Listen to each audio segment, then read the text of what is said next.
everyone, and welcome back to Mike's Wellness Corner. It's exciting to have you back on another live event here with me. And today we're going to be talking about some interesting topics. And I've invited a friend of mine on, and we're trying to get him live with us.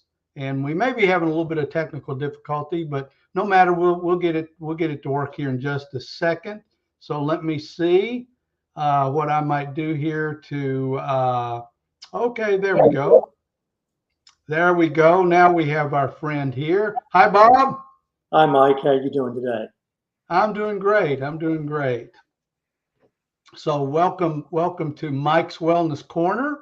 And also, I'd like to welcome all of my tribe, my warriors of well-being that we've dubbed here recently. That's the new name of our clan. And it's exciting to be back with everybody in 2024. Happy New Year. So for all of you that are popping on, put a Y or a yes if you see myself and Bob on stage here with you today. So please do that for us so that we know that we're communicating well with you. So thanks so much for doing that. Now, if you happen to be tuning in with us live, put a hashtag live in the comments, or if you happen to be catching us on the replay, tap a hashtag replay on there. So thanks so much for doing that. And we're going to kick it right off here real quick. But we want to start sharing with you a little bit about how to kickstart your 2024. So, and we want to talk about how to set some really good, positive health goals for 2024. But before we get started, I want to introduce Coach Bob Priest. And Bob, would you mind taking a few minutes and just sharing a little bit about your background and how you got into the field of coaching? I'm hearing a little feedback. I don't know if you have um, a speaker there or it's me. I don't know, it might be me.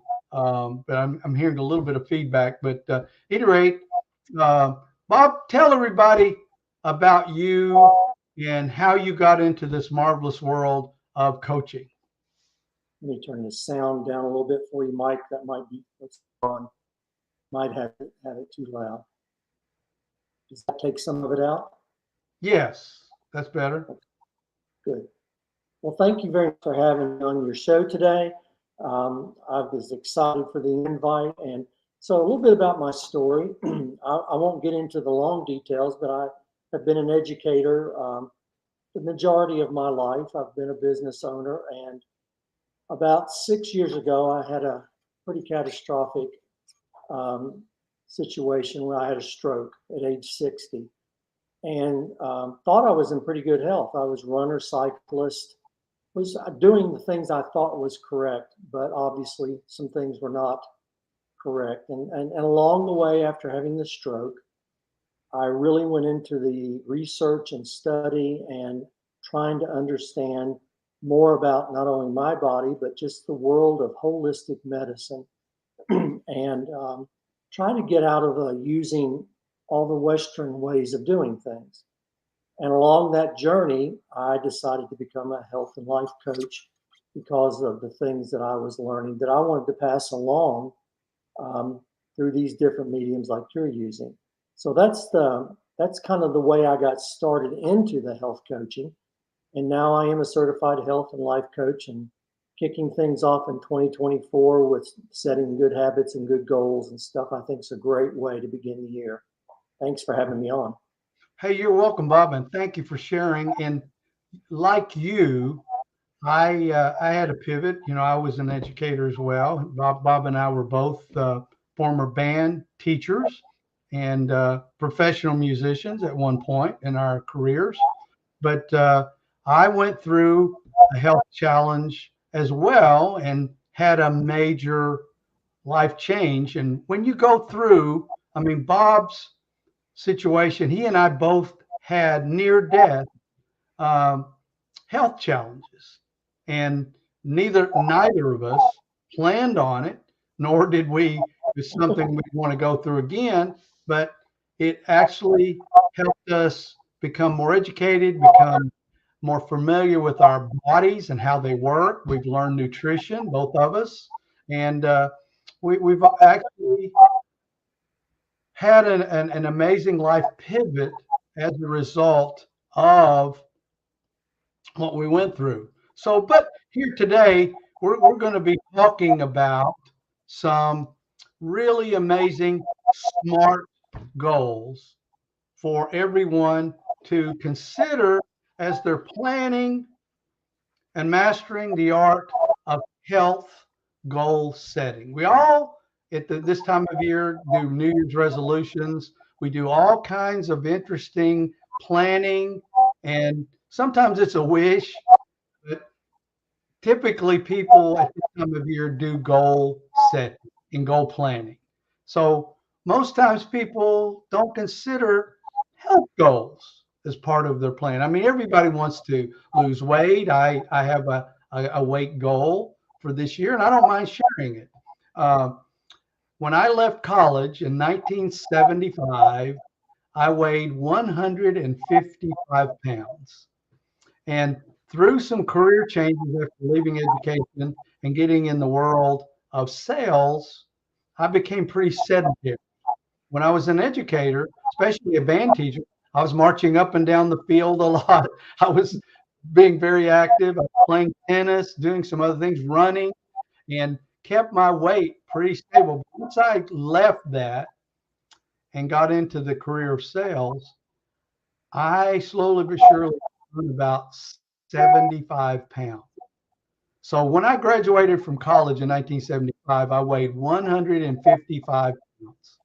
So I'm here to declare to the world and to Bob that by December 31st, 2024, I will weigh 155 pounds, which was the exact same weight that I weighed when I matriculated or left um, and graduated from Morehead State University in Kentucky on May the 15th, 1975. So right now at 173 pounds, I have 18 pounds to go to be back to that weight when I graduated from college. So that's one of my health goals. Everyone has different ones, but that's one of mine as far as my health goes. But any rate, let's talk about the SMART goals. First off, you have to be specific. And Bob and I were discussing earlier about goals and how through his coaching training and education, he learned that habits had a whole lot to do with achieving goals, and sometimes maybe even so important than just setting the goal itself. So Bob, address that issue for a moment or two, would you please? Sure. And and I know we're going to talk about the SMART goals, and you know the definition of that: specific, measurable, achievable, relevant, and time bound. And so you've talked about your own personal goals. So that's the way you've measured that and you've set a date on it. In the habit change, the focus is on modifying behaviors and routines over time. It's about establishing a new positive pattern that contributes to your long term improvement. So, very similar in nature, just said a little differently. Yeah, for sure. Yeah, it is, and having those specifics down. Like I know my specific goal is to be at 155 and lose the 18 pounds that I have, and I want to do it. I've got almost 12 months, pretty much, to get that done. So when you do it, when you do it and being specific. It's real easy, but measurable. I know that I have to do a pound and a half a month. So that just means that that extra dessert that I might be offered at a party that I'm going to this Saturday, for example. You know, I won't do that. I won't do that. So one of the things that I really admire about Bob's philosophy of habit changes is that last week when we were talking about different goals and and how we were assessing the end of 2023, James Clear, who wrote the book that Bob and I both are big fans of, called Atomic Habits, he talked about in one of his newsletters. He has an amazing newsletter that anybody can subscribe to at jamesclear.com/newsletter. And in one of his recent newsletters, he said that the habits to attain the goals might be more important than the goal itself. And that's kind of what Bob's talking about. So Bob, as far as measurable, how does that fit into the habit formula that you're using? Well, I'll give you an example. I had a goal of losing weight as well. And my goal started a couple of years ago. And as I was learning, excuse me, as I was learning through my coaching program, that diets and things like that don't work. And I hate to even use the word diet because they give a false understanding. You're depriving yourself of things.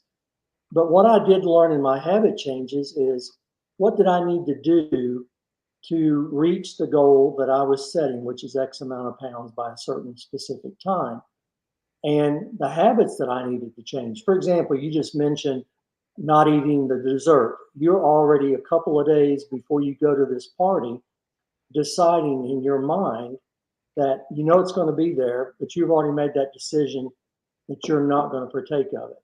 So that's a good habit change that you've already modified in your mind, the behavior or a routine that you used to have. So you've changed that routine over time and set up new positive patterns, like I mentioned earlier. In my case, I used to try to lose weight bulk at a time, big bunches, and that never works because you go back and gain it all.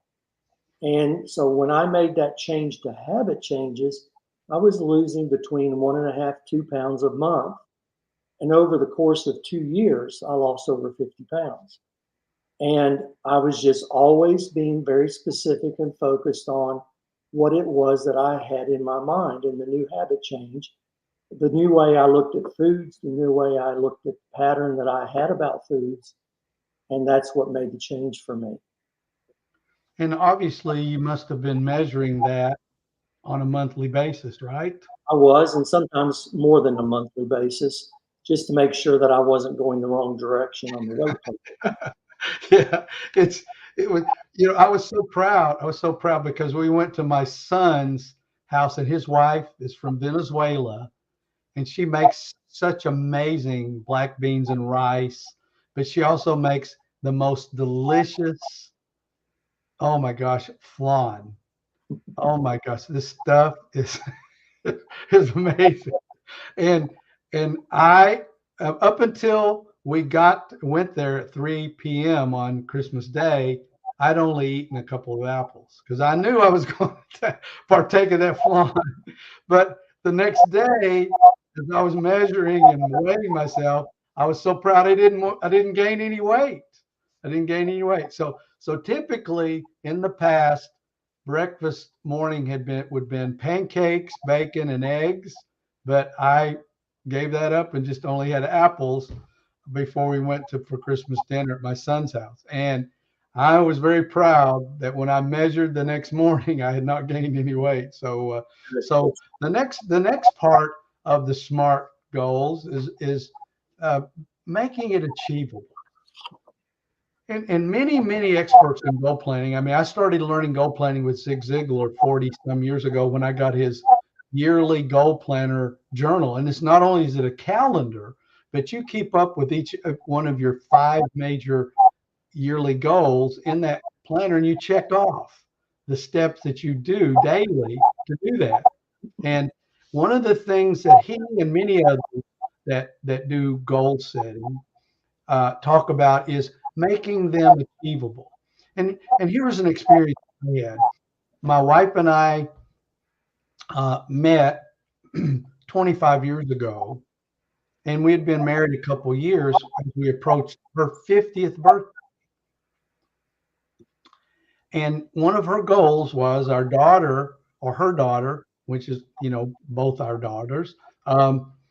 She was going to the University of North Florida, and she had participated in a 15K run in Jacksonville, where you go up and down bridges and all through the city.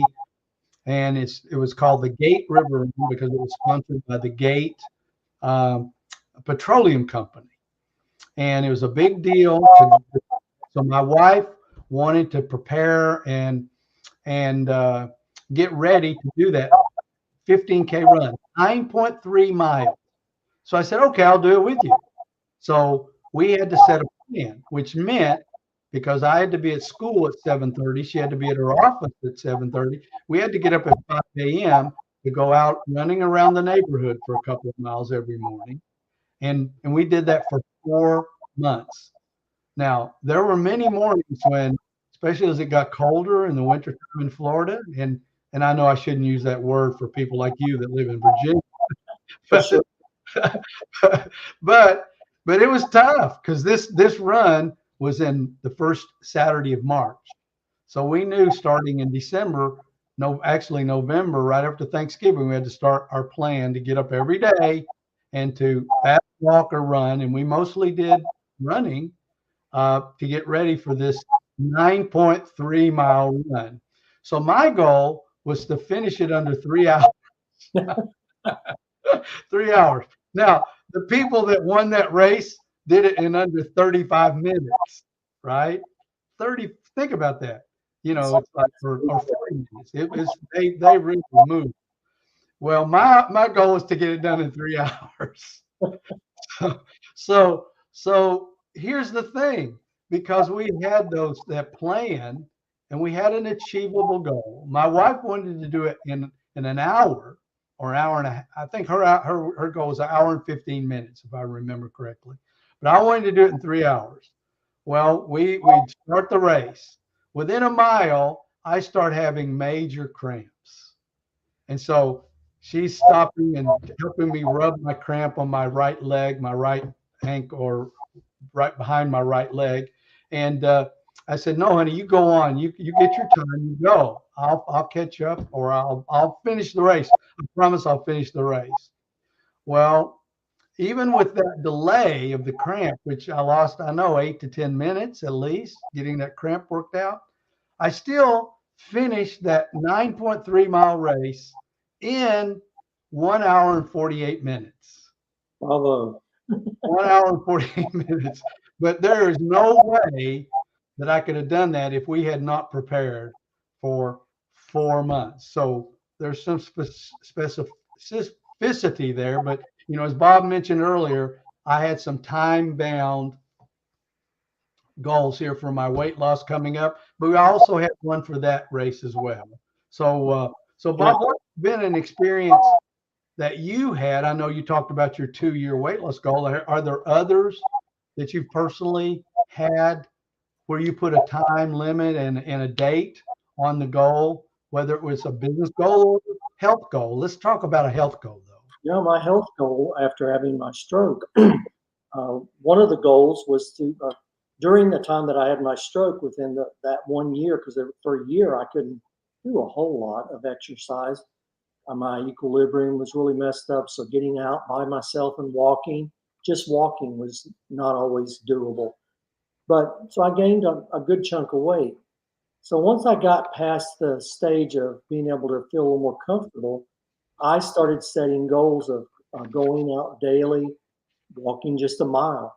I didn't put a time limit on it. I put that I'm going to walk a mile. My goal was to do a mile, not in 5 minutes, 6 minutes, 10 minutes, because I wasn't sure how much I could do within, just as long as I made the mile. Along with that, I added on top of that a way to create a more sustainable long-term practice. And that's where the habit changes started coming in, because I had to have a certain behavior that would be ingrained in my routine.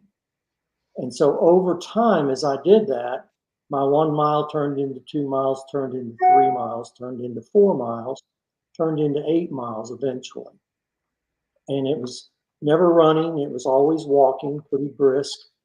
And the only criteria that I used really to be specific was that my doctor had told me that I need to have my heart rate up to a certain point and that I should be having a specific pace to my walk, meaning that for like if I could get it 20 and under on the pace on the scale, that would make a huge difference. So those were the types of things I looked at initially because I could only do so much initially. And then as the weight started coming off and the equilibrium got better and my strength started coming back, then I could change that goal into a more long-term thought process. But along the way, it was always that habit change that made the difference for me. That is so true. So, Bob, it's been such an opportune conversation for us to not only discuss the SMART goals and to go over those. So, just want to highlight them again, folks. They are specific, measurable, achievable, and time bound SMART goals. So, but Bob, I'm very delighted you were able to come on and talk about the habits. But the other thing I would like for you to share, because I know your story a little bit more in depth than our audience does, about how the number of medications that you were on 2 years ago versus the number that you're on today. Share with everyone that story, because not only has Bob changed his habits and his lifestyle, and I'm sure his diet has been uh, drastically changed as well. But tell everybody that story. I think they would be fascinated to know that. And part of my stroke, I really wasn't on any medication. Um, and when I had the stroke, everything just kind of went out the door, and my blood pressure skyrocketed. My sugar was out of whack. I had a lot of inflammation. So many things happened, and so many medications got thrown at me. At one time, there was 9, maybe 10, but the average for at least the first 2 years was about 7. And my goal that I set, which required changing those habits, of course, was to get off of that medication. And some of it I had to stay on to keep things equal for a while. But I knew that I could get off of it if I did some changing. And so with diet, with the types of foods, and I don't like the word diet, with changes in the foods that I ate, the amount of food I ate, and learning a process that kept my body in check rather than a constant up and down ebb and flow of sugar and all that. Over time, I was able to start coming off that. And of course, along the way, you introduced to me a product that just, quite honestly, Mike, made the difference. It changed everything. The inflammation I still was dealing with prior to you introducing that. And when that supplement was put into my body, almost overnight, it wasn't quite overnight, it was in about 2 weeks, the inflammation that I was experiencing through all of my body, all my joints, disappeared. And I was on some pretty high powered stuff that just wasn't doing it. And I was able to come off of that, and I just used the supplement. And I go work out every other day, lifting pretty serious weight. If I'm not out working out and it's good weather, I'm doing yard work or whatever. And I can't tell you the last time I've had aches and pains. I don't take ibuprofen. And I went from the 9 meds down to 2. And I don't know if those 2 will ever change because I think they might be genetic, but I keep trying. But that one thing that changed for me, Mike, was when you introduced that to me. And since then, I don't deal with the worst thing I was dealing with, which was inflammation and pain. Well, I'm delighted that you availed yourself of it, and like me or like you, I was on 7 medications 3.5 years ago. Now I'm on one. And I literally, I think when I go for my next medical checkup, which will be in April, I believe I'll be done with that one as well. So I'm delighted about that. So, but folks, if you'd like to reach out to Bob, there is his website, bobpriestcoaching.com. Is there another way that people could reach out to you, Bob? Sure, you could just have Bob at bobpriestcoaching.com, and that's my email. That would be the two best ways to reach me. Okay. And is there any type of free courtesy consultation that you offer people when they first reach out to you? They'll reach out to me. I will send them an ebook on how to recharge their body free of charge. I think it's a good read. It'd be something to be very helpful in your process going forward throughout 2024. Well, that's wonderful. That's nice, folks. So again, bobpriestcoaching.com. Reach out for him for that. And what was the name of the ebook again, Bob? It's called Recharge Your Body. It basically goes through how to use correct foods to recharge your body, regain energy, and includes supplemental types of things as well. But it's all the different things basically that I did throughout the course of my changing and my habit changing throughout those 2 years or so that I really got into making those changes after my stroke. That sounds like a very valuable resource. So I encourage everybody to reach out and get that. I've downloaded it. It's a valuable resource.